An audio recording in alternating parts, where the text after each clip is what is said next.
ధర్మసార్ మండల్ మల్లపల్లి గ్రామానికి చెందిన మేము ఇక్కడ దౌర్జన్యంగా టవర్ నిర్మిస్తున్నట్టుగా మేము కనుక్కున్న తర్వాత వాళ్ళతో వచ్చి మర్యాదగా మాట్లాడినాం. చెప్పినా కూడా మాకు నిరాకరణ జరిగింది. వారు మీకు శక్తి ఉన్న కాడ చెప్పుకోండి, మాకు రాష్ట్రం నుంచి ఉన్నాయి మాకు అవి ఇవి అని మమ్మల్ని మభ్యపెట్టడం జరుగుతుంది. మాకు టవర్ అంటే భయం ఉంది, దానిలో వచ్చే రేడియేషన్ వల్ల అనారోగ్యాల పాలవుతున్నామని. మాకు ఇక్కడ ఆల్రెడీ పేషెంట్స్ ఉన్నారు, హార్ట్ పేషెంట్స్, ఆస్తమా పేషెంటు. మేమందరం చిన్నపిల్లలతో పేదరికంగా ఇక్కడికి వచ్చి సగం ఇల్లు నిర్మించుకొని రేకులలో ఉంటున్నాం. మాకు ఉన్న కష్టాలని మీకు ఎవరు చెప్పుకోవాలో తెలియక మిమ్మల్ని ఆశ్రయించడం జరిగింది. ఈ చెరువు కట్ట కింద ఉంది, చెరువు ఎప్పుడు తెగుదో తెలియదు. ఇక్కడ అన్ని రంధ్రాలు తోడి టవర్లు వేయడం వల్ల పిడుగులు ఇంతకుముందు చాలా వచ్చినాయి. ఒక పక్కకున్న తాడు చెట్టు ఇప్పటికే కాలిపోయింది పిడుగు వల్ల. ఈ పిడుగుల వల్ల భయం కూడా ఉంది మాకు. మల్లపల్లి గ్రామంలో టవర్ గత 10 సంవత్సరాల క్రితం ఎయిర్టెల్ జియో 2 టవర్లు ఒకటే టవర్కు జోడించి ఇలా వేద్దామని చెప్తే, ఇక్కడ పక్కన వేద్దామని చెప్తే మేము అప్పుడే గత 10 సంవత్సరాల్లో ఊరు బయట వేయించడం జరిగింది. జనవాసాల మధ్య ఉండొద్దని చెప్పేసి ఊరు బయట వేయించడం జరిగింది.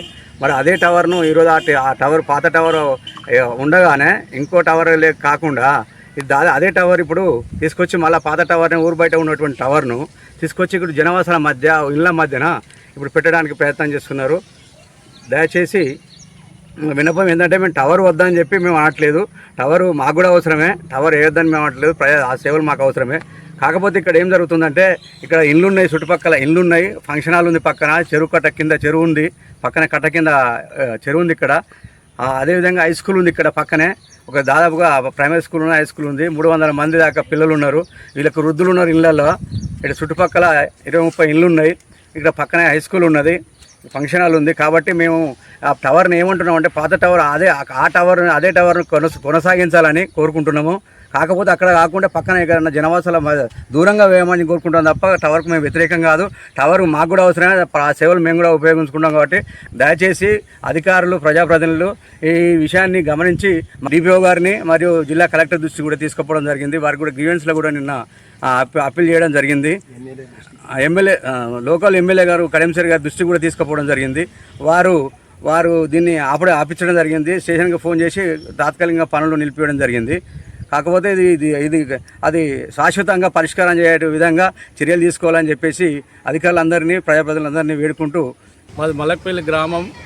ఈ టవర్ ఏంటంటే పిల్లలకు కానీ స్కూల్కి కానీ చాలా డిస్టర్బెన్స్గా ఉంది.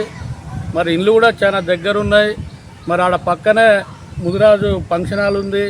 ఇవన్నీ అన్నిటికీ వాళ్ళ కూడా పక్క ఫ్లాట్లు ఉన్నాయి. మరి చిన్నపిల్లలు ఉన్నారు, గర్భిణీ స్త్రీలు ఉన్నారు. మా విలేజ్లో 3-4 అంగన్వాడీలు ఉన్నాయి. మరి ఆ టవర్ కొంచెం దూరం వేసుకోవడం మంచిది. దీనిగాను మరి ఆ టవరు దాన్ని తొందరగా రద్దు చేసి మల్లపల్లి గ్రామంలో ఒక 150 మీటర్ల దూరంలో టవర్ వేయడం జరుగుతుంది. ఇళ్ళ మధ్యలో మళ్ళొకటి గవర్నమెంట్ స్కూల్ దగ్గరనే ఉంది. చిన్న పిల్లలు ఉన్నారు, చదువుకునే వాళ్ళు. ఎంతో కానీ డబ్బులు పెట్టి కొనుక్కున్న ల్యాండ్ అవి. ముదిరాజు కమిటీ హాల్ ఉంది, 160 మంది కమిటీ హాల్ అవి. అటువంటి దాని దగ్గరనే దాని పక్క పొంట వేయడం జరుగుతుంది. ఇదివరకు ఒక లేనటువంటి పేదవాడు పొన్నరాజు అనే వ్యక్తి వేసుకోవడం జరుగుతుంది. దాన్ని తక్షణమే తీసేయాలంటే దాన్ని రద్దు చేయడం జరిగింది. వీళ్ళు కూడా వేసుకోవడం కరెక్ట్ కాదు. ఇళ్ళ మధ్యలో స్కూల్ మధ్యలో డిస్టర్బెన్స్ చేయడం అనేది కరెక్ట్ కాదు. దీంతో ప్రాబ్లం ఏర్పడుతుంది. రేపటి భవిష్యత్తులో పిల్లలకు చాలా ఇబ్బందులు కలుగుతాయి. వెనుకనే చెరువు ఉంది, దాన్ని కూడా రేడియేషన్ తోటి ఇబ్బంది పడే పరిస్థితి ఏర్పడింది. దయచేసి మా విన్నపాన్ని ఆలగించి దీన్ని తక్షణమే తొలగింపాలని మా యొక్క మనవి.